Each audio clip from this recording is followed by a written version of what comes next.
దైవజనుడు సన్నద్ధుడై ప్రతి సత్కార్యమునకు పూర్ణముగా సిద్ధపడి ఉంటున్నట్లు దైవావేశం వల్ల కలిగిన ప్రతి లేఖను ఉపదేశించుటకును, ఖండించుటకును, తప్పుదిద్దుటకును, నీతిను శిక్ష చేయుటకును ప్రయోజనకరమై ఉన్నది. దైవజనుడు ఏం చేయాలో చెప్తున్నాడు. ఈరోజు దైవజనులు ఏం చేస్తున్నారు? మంచి మాటలు, మళ్ళీ కబుర్లు, సలహాలు. జాన్పాల్ గారు, ఎందుకంటే మీకు దైవావేశం వల్ల కలిగిన ప్రతి లేఖను ఉపదేశించాలంట చేస్తున్నారు.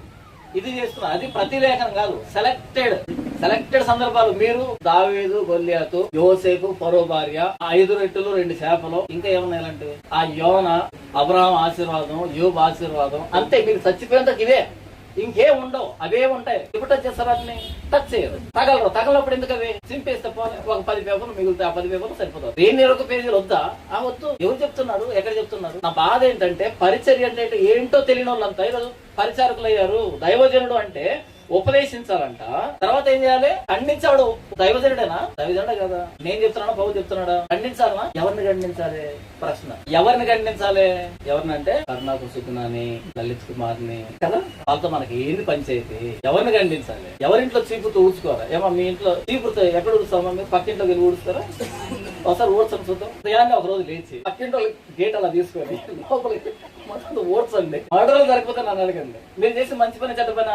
మంచి పని కదా. అంటే నేను చచ్చిపోయావు అనుకుంటున్నావా? నా ఇంట్లో కూర్చోడానికి నువ్వెవతే అంటారా? అసలు నువ్వెవతే నా ఇంట్లో కూర్చోడానికి? ఎక్కడ ఊడ్చుకోవాలి? నీ ఇంట్లో ఊడ్చుకో. రోజుకి 100 సార్లు ఊడ్చుకో. ఉత్తమమైన వెళ్ళాలని అవార్డు కూడా వస్తుంది. పక్కింట్లో నీకేం పని కాదంట. ఇప్పుడు నీతో తెలుసా? 2026లో మనం వెళ్ళి వాళ్ళ ఇంట్లో ఓడ్చాలంట. ఎందుకు ఊడుస్తావు అంటున్నా? ఓడ్చాల్సిన ఇంట్లో యేసు ప్రభు పరిచర్య అంతట్లో రోమియోలు ఒక మాట అన్నాయన అన్నాడా? గ్రీకులు ఒక మాట అన్నాయన. అమ్మోనియలు, మోయాబీయుల్ని, ఈజిప్టుల్ని, ఆ రోజు ఆ ఇజ్రాయెల్ దేశం, శత్రు దేశాలు ఎవరు ఒక మాట అనలే. విగ్రహాన్ని గురించి ఒక మాట మాట్లాడాడు ఆయన. ఒక్క మాట కూడా మాట్లాడారు. ఎవరి గురించి మాట్లాడాడు ఆయన? శాస్త్రులు, పరిచయులు, సదుకారు. వీళ్ళు ఎవరు? ఇంతకీ యోధా మత పెద్దలు, పెద్ద పాస్టర్లు. మీరు మాయావేశముగా దీర్ఘ ప్రార్థనలు చేస్తున్నారు. అంటే ప్రార్థనా పరులు, సంపూర్ణ రాత్రి ప్రార్థన, మోకాల ప్రార్థన, మోచేతుల ప్రార్థన, అన్ని ప్రార్థనలు పనికొచ్చి ప్రార్థన కొట్టుకుంది. మరి దీర్ఘ ప్రార్థనలు చేస్తున్నారని చెప్పాడు. ఎందుకు చేస్తున్నారంట? విధవరాండ్రయంలోను తెగమింగడానికి, సంతలో వందనాల కోసం, విందుల్లో అగ్రపీఠాల కోసం. అంతేనా? ఇంకేముంది? ఆ రోజు అదైతే ఈ రోజు అదేనా?